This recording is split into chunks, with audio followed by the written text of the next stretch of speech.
The air on the porch of the old wooden cabin in Aspen was cool, smelling of pine needles and damp earth after a recent rain. Ethan Castleman, a man in his mid-40s with a face etched by wind and sun, sat sipping bitter coffee and gazing at the jagged peaks of the Rocky Mountains on the horizon. Beside him, stretched out on the wooden floor with a languid sigh, lay his constant companion, a golden retriever named Buddy. Buddy wasn't just a dog. He was a friend, a confidant, a shadow who had followed Ethan with unwavering loyalty for the past 7 years. Ethan had gotten Buddy as a puppy during one of the most difficult periods of his life, a divorce, losing his job, feeling completely adrift. The small golden ball of energy and boundless love became the anchor that kept him afloat. Since then, they had been inseparable. Buddy lifted his head, his brown eyes gleaming as they met Ethan's gaze. He thumped his tail lightly on the floor, as if asking without words, "What are you thinking about, pal?" "Thinking about our trip, boy," Ethan said, leaning down to scratch Buddy behind the ear. The dog's eyes narrowed in pleasure. "Spectrum Canyon. Heard a lot about it, but never been. They say it's wild, untouched beauty, but there's danger too. A good test for us, right?" Buddy, as if understanding every word, sighed again, but this time with a hint of anticipation. He loved adventures as much as Ethan did, especially those that involved long walks, new smells, and the chance to run freely. Spectrum Canyon was a place shrouded in legends and stories of lost hikers. It was located in a remote part of Colorado, far from the beaten paths, and required significant preparation and experience. This was exactly what appealed to Ethan. He was an experienced hiker who valued solitude and the challenge that the wilderness presented. Spectrum Canyon promised both. Preparation took several days. Ethan meticulously checked his gear: tent, sleeping bag, several days' supply of food and water, first aid kit, map, compass, GPS navigator, satellite phone, though he knew communication deep in the canyon would be problematic, rope, flashlight, knife. For Buddy, he packed enough dry food, a collapsible bowl, a doggy first aid kit, a special harness for difficult spots, and even a small blanket in case of a sudden cold snap. He left a detailed itinerary and expected time of return with his brother, David, who lived 2 hours away. This was their safety rule: never head into remote areas without informing someone of their plans. Finally, the morning of departure arrived. The sunrise painted the mountain peaks in soft pink and golden hues. Buddy, sensing the packing, fidgeted near the door, his tail energetically thumping against the furniture, expressing his impatience. All right, I'm coming." Ethan laughed, hoisting his backpack. "Ready for the big adventure, champion?" Buddy replied with a joyous bark. The drive to the canyon entrance took several hours, the last part on a dirt road that became increasingly bumpy and narrow. Finally, they reached a small, empty parking area at the trailhead. The only sign of civilization was a faded wooden marker reading, "Spectrum Canyon. Beyond this point is wilderness. All responsibility for your presence lies with you." Ethan clipped Buddy to his leash. The first few miles of the trail were relatively easy, descending down the slope to the canyon floor. The air here was heavier, filled with the sense of damp earth, moss, and ancient rock. The majestic canyon walls rose on either side, painted by nature in all shades of red, brown, and orange. Sunlight penetrated here only for a few hours a day, creating eerie shadows and plays of light. Buddy walked beside him, his nose constantly working, gathering information about the surrounding world. He stopped to sniff an interesting bush or an animal track, but always returned to Ethan, ready to continue. The first 2 days passed wonderfully. They hiked along the canyon floor, navigating by map and the bed of a dry creek. They camped under the starry sky, listening to the sounds of the wild. Ethan felt the tension of recent months gradually dissipate, replaced by a sense of peace and connection with nature. Buddy enjoyed the freedom, running on the flats, exploring every corner, under Ethan's watchful eye, of course. On the third day, the route became more challenging. The canyon narrowed, and the creek bed, which had been mostly dry, was now filled with water after recent rains. They had to wade across, which wasn't always simple. The canyon walls grew taller and steeper, sometimes forming narrow passages known as slot canyons. It was in one of these places that trouble struck. They were moving along the canyon wall, looking for a place to cross to the other side of the creek. The rocks were slippery from moisture, and the path was narrow. Ethan went ahead, looking for solid footing. Buddy followed him, stepping carefully. Suddenly, a large, seemingly sturdy rock shifted under Ethan's foot. It happened too fast to react. The rock tumbled down, and Ethan lost his balance. He desperately tried to grab onto the wall, but his hand only slipped on the wet moss. He fell. The fall wasn't long, maybe 3 or 4 meters, but it was enough to cause a serious injury. Ethan landed on his side, hearing a sharp pain in his leg and a dull thud against the rocks. His backpack protected his back, but his leg, he knew immediately something was wrong. Buddy whined, rushing to the edge where Ethan had fallen. His face expressed panic. "Buddy, I'm here," Ethan shouted, trying to suppress a groan. Pain shot through his right leg from hip to ankle. He cautiously tried to move it, but a sharp flash of pain made him stop. It looked like a severe fracture, perhaps of the femur. He lay on a small ledge, surrounded on 3 sides by steep cliffs. He couldn't climb back up to the creek by himself. Ahead was only a steep slope downwards, also impassable without help. He was trapped. Ethan took a deep breath, trying to stay calm. Panic was the worst enemy in this situation. He assessed his position. No cell signal. The satellite phone, it was in his backpack. He could reach it, but would it pick up a signal deep in the canyon? Unlikely. His gaze fell on Buddy, who was still standing on the edge, looking anxiously first at Ethan, then back the way they had come.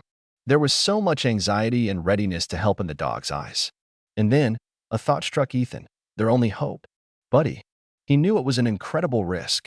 Sending the dog back alone, through miles of wilderness, dangerous crossings, with the hope that he would find his way and alert someone. It was almost insane. But it was the only chance. To sit and wait for someone to look for them, when no one knew their exact location, the itinerary was just an estimate, was tantamount to a slow death. Buddy, listen to me, boy, Ethan said, his voice trembling with pain, but he tried to speak firmly. I need your help. Big help. You have to go.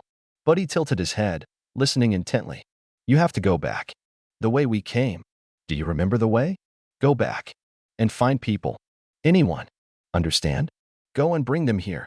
He gestured backward, towards the canyon entrance. Buddy shifted his gaze, then looked back at Ethan. He seemed to hesitate. Leave his master? His instincts screamed the opposite. He wanted to stay and protect. Go, Buddy. Go. Ethan raised his voice, giving it a sternness he almost never used with the dog. It was necessary for Buddy to understand. This wasn't a game. This was an order, a vital one. Go and get help. Quickly. Buddy flinched at the unusual tone. He looked at Ethan's injured leg, then at his pleading face. Something in his master's expression, and the desperation in his eyes, made the dog understand the seriousness of the situation. It was something Ethan had never seen in him before, an understanding of a mission. Buddy whined softly one more time, as if saying goodbye, then carefully turned around and, keeping as close to the canyon wall as possible, began moving back along the same narrow path they had come. He looked back several times, as if checking if Ethan was still there, if he hadn't changed his mind. Go. Good boy. Quickly. Ethan encouraged, feeling his heart clench with a mixture of hope and fear. He was sending his best friend on a dangerous journey, the outcome of which no one could predict. Buddy disappeared around a bend in the rock. Ethan was left alone. The silence of the canyon, previously soothing, now became oppressive. The pain in his leg intensified. He needed to take care of himself while waiting for Buddy to bring help, if he was lucky. First, he tried to get the first aid kit and satellite phone out of his backpack. This proved to be a difficult task with a broken leg. Moving slowly and carefully, clenching his teeth against the pain, he finally reached the backpack zipper. The first aid kit was first. He took out bandages and an elastic bandage and tried to splint his leg to reduce movement and pain. It was painful but necessary. Then he took out the satellite phone. He turned it on, moved to a more open spot on his small ledge, and tried to find a signal. Nothing. As he expected. The deep canyon was a natural barrier to most signals. Ethan looked at his food and water supply. A few energy bars, freeze-dried meals, about 3 liters of water. This would last a day or 2, maybe 3 if he conserved. But how long would the search take? How long would it take Buddy to reach people? And then how long would it take rescuers to reach him, even if Buddy could lead them? Days. It could take days. A chill of fear ran down his spine. But he pushed it away. He trusted Buddy. He had to trust him. He settled in as comfortably as possible, leaning against the rock. The pain gradually settled into a dull, constant ache. He looked up at the strip of sky overhead, which slowly changed color from blue to orange, then violet, as evening fell. Meanwhile, Buddy ran.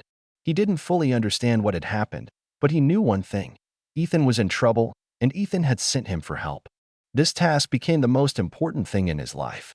He ran along the familiar path, although it looked different now that he was alone. Shadows lengthened, creating eerie silhouettes. The sounds of the night, the rustling leaves, the snapping twigs, the distant howl of a coyote, seemed louder and more menacing. But fear didn't stop him. The driving force was his devotion to Ethan. He had to return to him, but not empty-handed, but with people. He overcame obstacles, leaping over rocks, carefully wading across the creek. The water was cold and swift in places, pushing through thickets.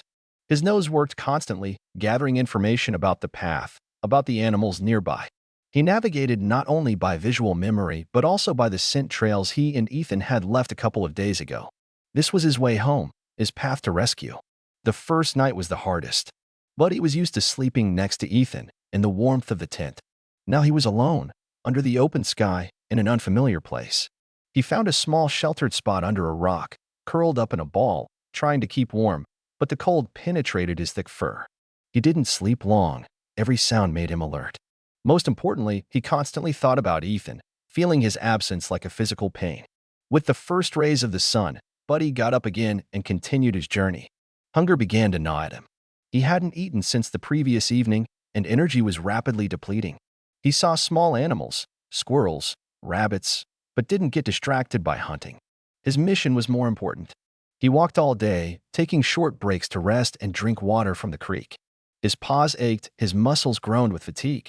But he didn't give up. The image of Ethan, lying injured and alone, spurred him forward. On the second day of his journey, he began to smell new scents, the scents of people. They were faint at first, carried by the wind, but gradually grew stronger. This gave him a new surge of strength. People. Help. He emerged from the canyon onto the familiar clearing near the parking lot. But it was empty. No cars, no people. Disappointment briefly washed over him. What to do now? He ran further, along the road they had arrived on. The road was long and empty. Occasionally a car drove by, but Buddy was afraid to approach them.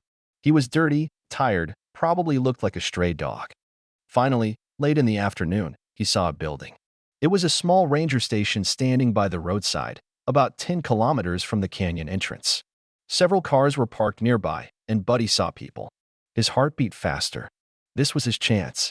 Buddy, gathering his last strength, ran towards the station. He barked, not aggressively, but pleadingly, attracting attention. His tail, though tiredly, was still wagging. The people at the station looked at him in surprise. A young female ranger, Emily, came out onto the porch.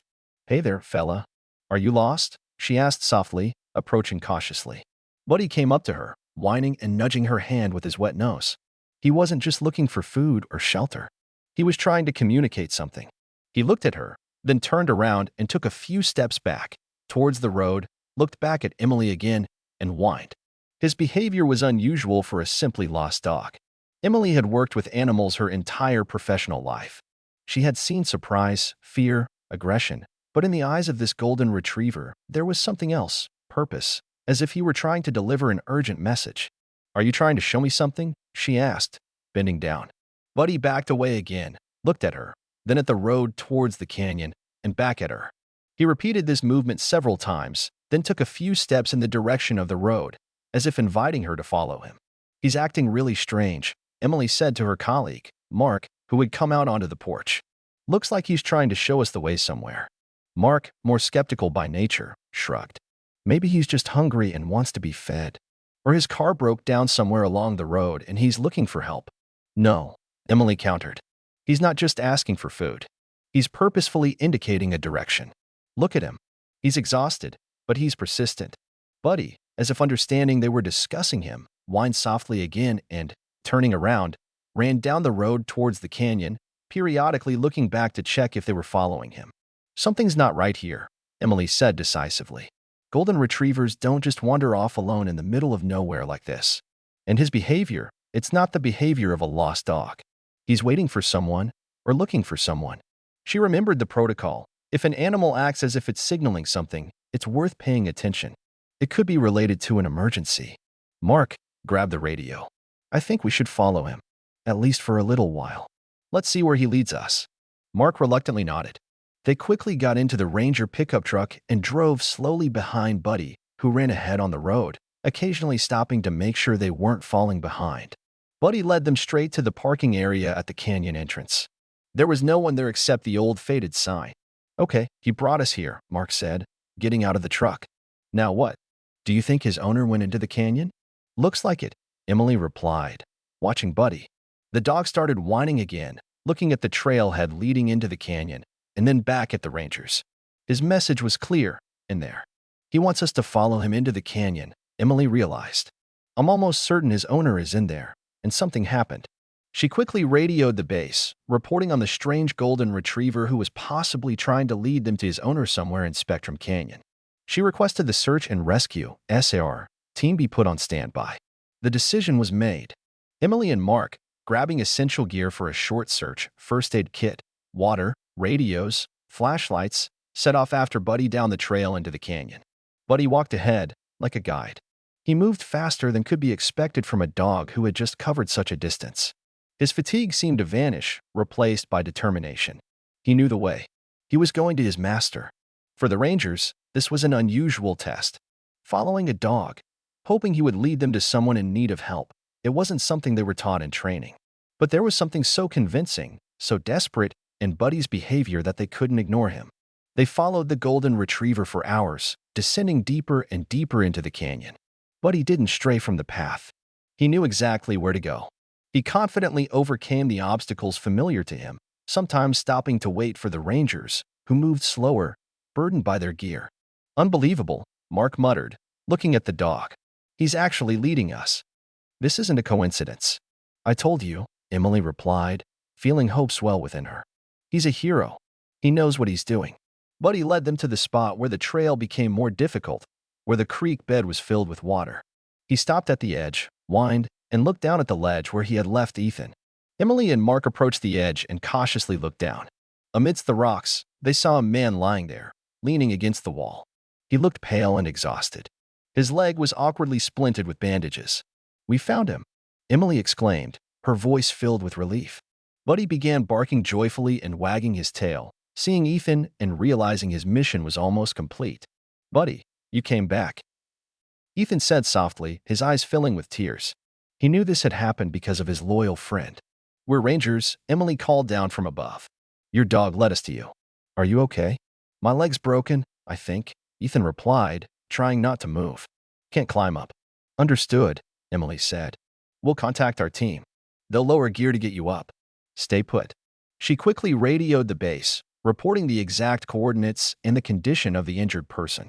The search and rescue team was already on standby and immediately mobilized. While waiting for the team, Emily and Mark tried to provide Ethan with first aid as much as was possible from above. They carefully lowered a bottle of water and an energy bar to him. Buddy, meanwhile, descended to Ethan as much as possible, stepping carefully over the rocks. He lay down next to his master, resting his head on his chest. Ethan hugged the dog, burying his face in his warm fur. "You did it, boy," he whispered. "You saved me." Buddy whined softly in response, expressing his joy at being reunited. He was exhausted, but happy. His mission was complete. Finally, the search and rescue team arrived. These were experienced professionals, equipped with everything needed for working in the challenging conditions of the canyon. They quickly assessed the situation and formulated an evacuation plan. One of the rescuers, a specialist in climbing, carefully descended to Ethan to provide him with more qualified medical aid. He assessed the fracture, administered pain medication, and further stabilized the leg. While they prepared the gear for the ascent, Buddy remained by Ethan's side, not moving an inch. He was his guardian, his comfort. The rescuers set up a rope system. Ethan was carefully placed onto a rescue stretcher. It was painful, but he endured, knowing he would soon be safe. The ascent was slow and required the coordinated effort of the entire team. Rangers Emily and Mark helped pull the ropes from above. When the stretcher with Ethan was finally lifted onto the trail, Buddy barked happily. He followed closely alongside the stretcher the entire way back, to the spot where a medical helicopter awaited them. On the clearing near the canyon entrance, a whole team was already waiting. Medics, police officers, park service representatives, and, of course, Ethan's brother, David, who had been nearly frantic with worry over the past few days. Seeing Ethan on the stretcher, David rushed to him. "Ethan, thank God. You're alive." "Alive," David, Ethan replied softly, squeezing his brother's hand. Thanks to Buddy. The medical helicopter stood with its engines running. Ethan was quickly transferred. Before the doors closed, he looked down and saw Buddy standing nearby, curled up at Emily's feet, but his gaze fixed on the helicopter as it took off. Take care of him, Ethan asked Emily as she leaned down to him. He's my hero. Emily nodded, her eyes moist. He's in good hands. And yes, he's a true hero. The helicopter lifted off, carrying Ethan to the hospital. Buddy watched it until it disappeared beyond the mountain peaks. The Rangers took Buddy with them. They took him to a veterinarian to check his condition after his exhausting journey.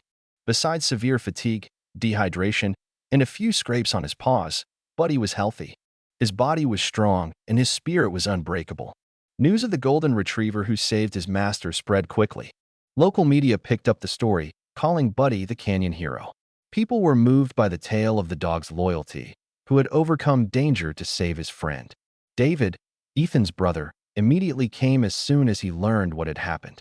He took Buddy from the ranger station and promised that the dog would be well cared for until Ethan recovered. Several weeks later, Ethan lay in a hospital room, his leg in a cast. The door opened, and David entered, and beside him, restlessly shifting his paws, was Buddy. As soon as Buddy saw Ethan, he let out a joyful sound, despite the hospital quiet, and rushed towards the bed.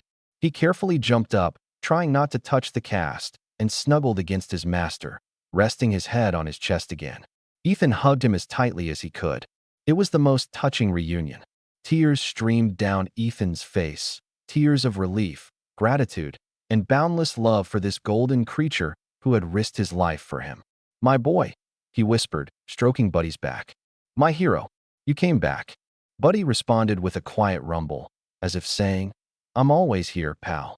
I'll always come back for you. The story of Ethan and Buddy became a reminder of the special bond that can exist between a human and an animal. A bond based on unconditional love, trust, and loyalty. A bond that can overcome any obstacle, even the most dangerous canyons of Colorado. Ethan had a long recovery, but Buddy was by his side every step of the way. He lay by Ethan's bed, patiently waited during physical therapy sessions, and was the first to rejoice when Ethan took his first steps on crutches. When Ethan finally fully recovered, he and Buddy returned to their cabin in Aspen. They no longer ventured into such remote and dangerous canyons, but their adventures didn't end. They explored less challenging trails together, enjoying nature and each other's company. Every time he looked at Buddy, Ethan felt a deep sense of gratitude. His golden retriever was more than a pet. He was a guardian angel, a loyal friend who proved that the purest form of love sometimes has 4 paws and golden fur, and that love is capable of performing real miracles. And Buddy, as before, sat on the porch with Ethan every morning, looking at the mountains and waiting for the next adventure, knowing that as long as they were together, they could overcome anything. His mission, to be by his master's side, was the most important mission of his life, and he fulfilled it with honor. They lived many more happy years together, years filled with quiet evenings on the porch, joint walks, games, and the simple, deep joy of having each other. Buddy remained just as energetic, loving, and loyal until the very end of his days. And when it was finally time to say goodbye, Ethan's heart broke, but he knew he would never forget his Golden Canyon hero, the dog who went through danger to bring him back to life. And the memory of their incredible adventure and the boundless love that united them would forever remain in his heart.